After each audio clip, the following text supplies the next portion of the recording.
میرے پیارے آقا علیہ الصلوۃ والتسلیم کے پیروانوں، شراب یہ بری چیز ہے کیا ہم نہیں جانتے؟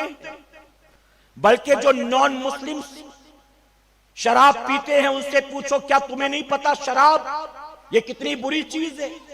وہ خود بھی کہیں گے کہ ہاں اس کے نقصانات سے ہم واقف ہیں۔ جو ڈرگس لیتے ہیں، جو ریو پارٹی میں جاتے ہیں اور طرح طرح کی ڈرگس وہاں استعمال کرتے ہیں، ان سے پوچھو یہ ڈرگس لینا، ہیروئن کا لینا، ایم ڈی کا لینا، کورکس کا لینا، براؤن شوگر کا لینا، یہ تمہارے جسم کے لیے کتنا نقصان دہ تمہیں معلوم نہیں؟ فزیکلی بھی کمزور ہو جاؤ گے، فائنینشلی بھی کمزور ہو جاؤ گے، مینٹلی بھی کمزور ہو جاؤ گے، تمہیں پتہ نہیں ہے؟ وہ کہیں گے پتہ۔ زنا کرنے سے بتاؤ کیا فائدہ ہے؟ ان سے پوچھو اس کے پیچھے کوئی فائدہ نظر آتا ہے سوائے نفس کی لذت کے؟ اس کے نقصانات تمہیں معلوم؟ وہ کہیں گے ہاں معلوم۔ پھر یہ سارے کام کیوں کرتے ہو؟ تو کہیں گے اس کی وجہ یہ ہے کہ ہمارا دل مانتا نہیں ہے۔ شراب کے نقصانات معلوم ہے لیکن دل کنٹرول میں نہیں ہے۔ زنا کے نقصانات معلوم ہے لیکن دل کنٹرول میں نہیں ہے۔ جوئے کے نقصانات معلوم ہے لیکن دل کنٹرول میں نہیں ہے۔ کیوں؟ اس کی وجہ کہ دل کو انہوں نے آوارہ چھوڑ دیا ہے، دل کو آوارہ چھوڑ دیا ہے۔ میرے پیارے آقا کے پیروانوں، دل آوارہ ہوگا تو یقیناً آپ پر کنٹرول کرے گا، اور اگر آپ نے دل کو اپنے کنٹرول میں لے لیا تو پھر دل آپ پر کنٹرول نہیں کرے گا، آپ کا کنٹرول آپ کے دل پر ہوگا، اور جب آپ کے دل پر آپ کا کنٹرول، آپ کا دل آپ کے قابو میں ہوگا تو پھر گناہوں اور برائیوں کے اڈے پر نہیں لے جائے گا۔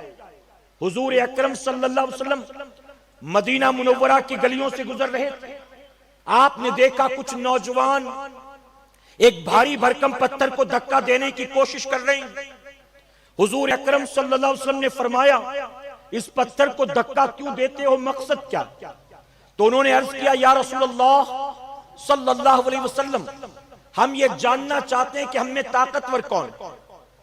جو پتھر کو دھکا دے کر دور تک پہنچا دے گا فیصلہ ہو جائے گا وہ طاقتور، اور جو دھکا دے کر ہلا نہ سکے فیصلہ ہو جائے گا وہ کمزور۔ ہم اس لیے اس کو دھکا دیتے ہیں۔ میرے آقا صلی اللہ علیہ وسلم نے فرمایا سنو، جو پتھر کو دھکا دے کر دور تک پہنچا دے وہ طاقتور نہیں ہوتا، طاقتور وہ ہوتا ہے جو اپنے دل کو قابو میں کر لیا کرتا ہے، جو دل کو قابو میں کر لیتا ہے۔ اگر دل کو کنٹرول میں کرو گے تو یقین جاننا یہ دل شراب کے اڈوں پر نہیں لے جا سکے گا، جوئے اور زنا کے بازار تک نہیں لے جا سکے گا، اور اگر دل کو تم نے بے قابو کر دیا، اگر دل کو تم نے آوارہ کر دیا، کسی نے کچھ کہا یہاں چل تو چل پڑے، کسی نے کہا وہاں نہیں یہاں مزہ زیادہ ہے تو وہاں چل پڑے، کسی نے اور برائی کی دعوت دی تو وہاں چل پڑے۔ اگر دل کو آوارہ چھوڑ دیا تو یاد رکھنا آپ کے سینے کے اندر یہ جو دل ہے یہی دل آپ کو جہنم کا ایندھن بنائے گا۔ حضور اکرم صلی اللہ علیہ وسلم فرماتے ہیں تم جہنم میں گرنا چاہتے ہو اور میں تمہاری کمر پکڑ پکڑ کر تمہیں بچاتا ہوں۔ تم بضد ہو جہنم میں گرنے کے اور میں تمہاری کمر پکڑ پکڑ کر بچانا چاہتا ہوں۔